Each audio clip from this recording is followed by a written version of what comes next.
Good morning. Welcome to digital class Ravenshaw University. Hope all are well during this COVID-19 pandemic situation. Today we will discuss on paper income tax law and practices. In this module we will discuss unit 5 of your syllabus, that is online filing of return and TDS. Today we will discuss only about online filing of return. Our discussion will be limited to what is return of income, what are the modes of filing of return, compulsory filing of return, who are required to file mandatory filing of return, what are the forms of return, due date of filing of return, types of e-filing, and finally the process of filing of return. First, let us discuss what is filing of return. Filing of return means informing details of income and tax, interest, penalties paid or payable to the income tax authority under Income Tax Act through proper forms. The process of furnishing the information is known as filing of return. Now, what is online filing of return? Online filing of return refers to filing of return with the help of electronic mode, that is with the help of income tax website. Now, what are the different modes of filing of return? Return can be filed either through manually offline mode and online mode. Again, through online mode there are two different options. One, either to file return directly online, or second option, you have to download the utility file, fill up it offline and upload it again through online process. Now, who are required to file return? Who are required to file income tax return? Any persons. Persons includes individual, HUF, AOP, BOI, artificial judicial persons, company, political party, any persons who are liable to pay tax or is eligible to get some refund or is claiming some deductions, then is bound to file return. Now we will discuss who has to compulsorily file online filing of return. In case of individual and HUF, any individual or HUF whose income exceeds exemption limit, that is 2,50,000 in case of individuals whose age is below 60 years, and in case of senior citizens it is 3,00,000, and in case of super senior citizen it is 5,00,000. If their income exceeds this exemption limit, they are required to file online filing of return, provided if a senior citizens, super senior citizens, that is 80 years and above, not having any income from any source which is supposed to compulsory audit, is not required to file online filing of return. In case of company, artificial judicial persons and other persons, they are required to file compulsory filing. They are required to file their return compulsorily through online. What are the different forms that are applicable or available for filing of return? There are 6 to 7 different types of forms depending upon the source of income and types of assessee available through which assessee can file return of income. ITR 1, ITR 2, ITR 3, ITR 4, ITR 5, which is also known as acknowledgement, ITR 6 and 7. ITR 1 is otherwise known as Saral form, which is applicable for a salaried employee having only salary income and some other source of income except house property income. What are the due dates of filing of return? In case any SSE other than individuals or non-corporate SSE, other than non-corporate SSE means corporate SSE, company, partnership firm, or any SSE whose accounts are required to be audited compulsorily under section 44AB, they are required to file their return of income latest by 30th September of the current assessment year. For others, it is 31st July of the assessment year. Except these two dates, there are certain SSEs who are covered under section 92E are required to file their return of income by 30th November of the assessment year. Mandatory filing of online return. There are following are the SSE who are required to file online return mandatorily. Number 1, all SSEs whose income exceeds the basic exemption limit except super senior citizens. Number 2, all companies. Number 3, all firms and individuals. Number 4, any person who is claiming any deductions, exemptions, or rebate, relief, refund, they are required to file compulsory return. Except that there are taxpayers who are claiming any deductions under sections any. Now we will discuss the process of online filing of return. Before filing online return, you must obtain the following important documents. Number 1 is your PAN number or PAN card. Number 2 is your Aadhaar card or Aadhaar number. Number 3 is your Form 16. Number 4, it is Form 16A. Number 5, 26As. These 5 important documents are required before filing your online filing of return.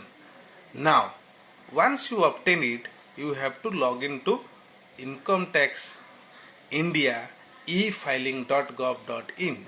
Once you log in it, then if you have already existing account, you can log in it by using your PAN number as a ID and password. Whatever password you have already given, then proceeds accordingly. If you are first users, if you are filing your income tax for the first time, then you have to first create an account in this website portal. After creation of an account, it is just like opening of an email account. After creation of an account, it will be validated by using 2 OTP. One is mobile OTP, another one is email OTP. Once you validate your accounts with the help of this OTP, your account will be created in e-filing website. After e-filing website, once you have logged in it, then you have to choose from your dashboard filing of return. In filing of return, you have to choose the form. Either it is ITR 1 or 2 or 3 depending upon the source of income and type of SSE.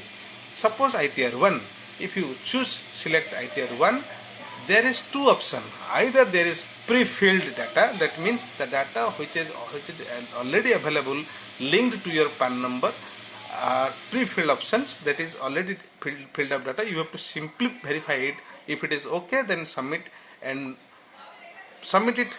If it is not okay, if some informations are not given or wrongly given, then you can modify it. But my advice is you can modify the deductions You can modify the exemptions, but you cannot modify the income, because the income has been reflected in this form 16 from 24Q form, which has been uploaded by your employer. Now after these details data you have given, the tax calculation will automatically done by this software. You need not require to calculate your tax. Next, in final step, you have to verify the um, tax payment site. If it is tax payment is okay, nothing is refundable or nothing is payable, then you can file. If it is payable, then you have to pay. Then for payment of tax, there are two options. After all the details you have filled up in the online website, the final tax payable or refundable will be disclosed. If it is payable, you can pay either through using online mode or through offline deposit in any designated bank. Once the payment is over, then you can download ITR 5 from your dashboard, and it can be validated again either through manually or electronically. For validations, there are different options are available. You can validate with the help of your mobile OTP, internet banking or Aadhaar card OTP. On the other hand, if you don't have such facility, you can download ITR 5 and ink sign and send it to the address which is mentioned at the below, at the last line of that ITR 5. Now the return is over. So this is all about your online filing of return, and who are the persons who are required to compulsory filing of return. In next session we will discuss about tax deducted at source and filing of ETDS or ETCS return file. Thank you. Have a nice day. Stay home, stay safe. Welcome back to digital class, Department of Commerce, Ravenshaw University. This is our second class on income tax law and practices. Today I have chosen a topic, that is TDS, tax deducted at source, and its filing. In this module we will discuss what is TDS, who are responsible for making TDS, or what are the types of deductor, then what are the due dates of payment of TDS, and what are the due dates of filing of ETDS return. We also discuss the procedure of filing ETDS and the different forms that are used for filing ETDS quarterly and annually. First of all, what is TDS? TDS, the full form of TDS is tax deducted at source. That means every person who is making any payment to the payee is responsible to deduct tax at source. That means at the time of payment from the source and deposit it to the government account. The basic concept behind this TDS is pay as you earn. That why TDS concept is there. Government needs constant revenue to meet its regular activities expenditures. That's why the payment of tax is maybe of three categories. That is advance payment of tax, second one is self-assessment tax, and third one is TDS or TCS. So we will discuss only TDS. What are the types of deductor? For TDS purpose, the deductors can be classified in three categories. Number one, government or government agencies. Number two, the corporate houses, and the last one is any other persons who is making any payment. In case of government, the person who is making payment is known as DDO, Dealing and Disbursement Officers. In case of corporate sector or corporate entity, the person who is making payment may be of Chief Financial Officers or maybe of Finance Department or CFO, chief finance officer, maybe in any designation, but he is person making payment. And in other cases, in all other SSEs, any person who is making payment is known as deductor, because he is responsible for deducting tax at source before disbursing payment to the ultimate receiver. What are the payments that are covered under TDS mechanism? Almost all payments are covered under TDS mechanism. That is, all incomes coming under 5 heads, that is salary, income from business profession, your house property, rental income, capital gain, everything, income from other source, lottery, etc. Whatever payments are made that are subject to TDS, if the amount exceeds a specific limit, or in certain cases there is no limit, even if 1 rupee is paid, TDS is applicable. Now, the question is, if TDS is to be made by the deductor, is it mandatory? Yes, it is mandatory for all types of deductor, whether it is a government deductor or corporate sector or even any other persons who is making payment and is subject to TDS is liable to make TDS, failure of which will attract penalties under Income Tax Act. Section 194, 195, 196, 197 of Income Tax Act covers or deals with TDS from different payments. Now, the most frequent or most common section is 192, that is deduction TDS from salary. Any employer making payment to an employee or employees is liable to deduct tax at the time of disbursing salary if the salary exceeds the exemption limit, basic exemption limit. The rate at which the TDS is to be made is average rate of the last financial year. What are the due dates for deduction and deposit of tax deducted at source, and also what are the dates of filing return?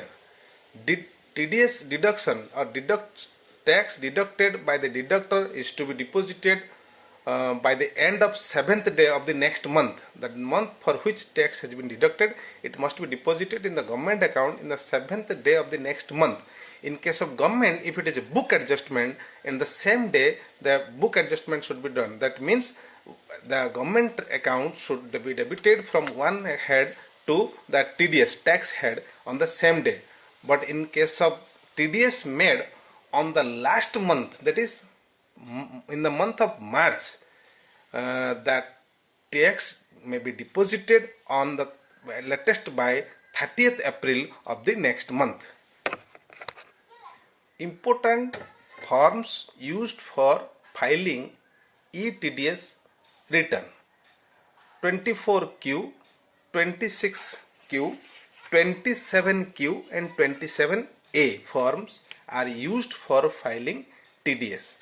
24Q is a quarterly statement to be given by all the deductors who are paying salary, and this statement should be deposited within 15 days from the end of the quarter, but at the last quarter it should be deposited by 15th June of the succeeding financial year.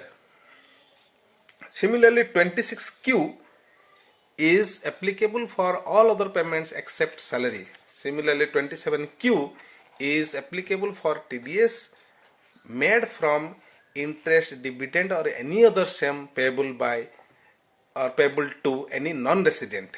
And 27A is a form which is a controlled form, physically to be filled up and to be deposited along with the e-filing every quarterly at the end of the year, along with the annual return also.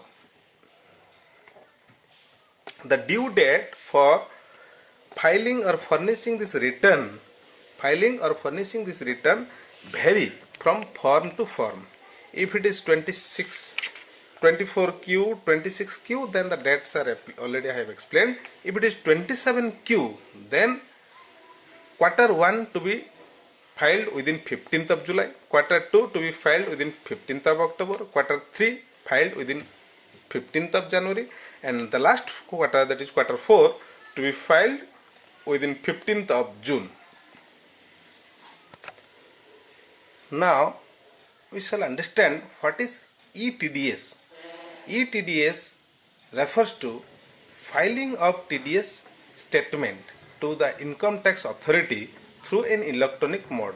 For this purpose, Income Tax Department has given the responsibility to TIN Tax Information Network FC Facilitation Centers.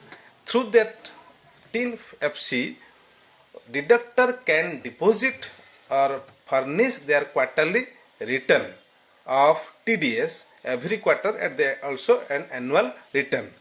For this purpose, the TIN Facilitation Center will charge some fees. That fees depends upon the number of deductee and the number of forms the deductor is supposed to deposit. Now the question arises, is it mandatory to go through the TIN Facilitation Center? No. That means what are the different modes available for filing ETDS? There are two modes. One through TIN Facilitation Center. Number two is through web-based services. In case of TIN Facilitation Center, you have to prepare your 24Q in TXT format, or in basic simple language you can prepare in Excel sheet. For every firm's quarterly report, even annual report, the most important elements that there must be in the form for valid entry and uploading to the income tax department website is PAN number of the person on whose income tax has been deducted, TAN number of the deductor, the person who is deducting TAN number, and the income on which tax has been deducted, and the quarter which belongs to that income. These four important elements must be there in addition to other essential informations to be entered in TXT format and to be submitted to the Facilitation Center, and Facilitation Center will upload it after proper validations. And then what is the validations?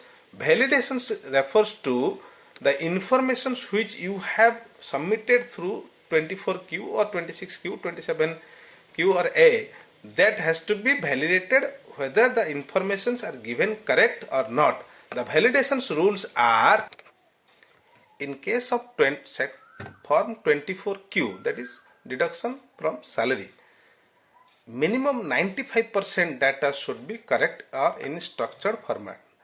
Minimum 95% means if a deductor is submitting a 24Q of 100 employees, then out of 100, 95 employees must have given proper informations regarding their PAN number, income and other details. If below 95% correct information will be there, then it cannot be uploaded. Now we shall discuss the procedure of filing ETDS. Procedure of filing ETDS is as similar as procedure of filing your income tax return. The only difference is here the deductor will prepare the forms in text format or as format given by the TIN Facilitation Center, entering all the details informations, and that information must be in structured form, should contain all valid PAN number, TAN number, amount given and any other informations. After that it should be uploaded to the income tax website. Now we will discuss some important guidelines for preparing ETDS statement or for filing of ETDS report. All ETDS statement must be prepared by following ASCII format, that is the extension of the file must be TXT. The file name should not exceed 12 characters and there should not be any special character used for naming the file name of quarterly return and annually return. In addition to that, all the fields of 24Q, 26Q, whatever forms, all the field must be filled up before it is being validated. Any field or any column or row which is not applicable must be mentioned with some symbol which is specifically given for ETDS return. If it is given blank, then it will not be accepted. In case any column which is a character column, then the maximum character allowed is 75 character. In case of numeric field, the maximum limit is 15. However, if the amount column is to be filled, the amount column must be always round figure amount. That is, if tax amount is 112 rupees 75 paisa, then it is not allowed. 112.00 or 113.00. It will not accept 112.535550 or 52. Similarly, if your tax rate is 12.65%, then you must mention 12.6500. That means up to 4 decimal point of a tax rate must be mentioned. Similarly, amount column should not exceeds your 15 digit. That means maximum amount of TDS can be entered in 15 digit. And in addition to that, all file must be mentioned of separate name like 24Q1, 24Q2. 24Q1 file means it is the first quarter TDS return file. So this is all about your ETDS filing and process of preparations. So in this module we have completed unit 5 of your income tax law and practices. Besides this, I have also given the study material which are available in your WhatsApp group and our university website. You can download it and go through it. This will definitely help you or assist you to understand more along with your study book, whatever available with you. Besides this, I will also advise you that you go through our university website. Almost all teachers have given their study material and you can get the benefit out of that. Stay at home and stay safe. Do not disobey the government instruction given in this COVID pandemic situations. Hope this video will help you to some extent to solve your doubts. Thank you. We will meet once again.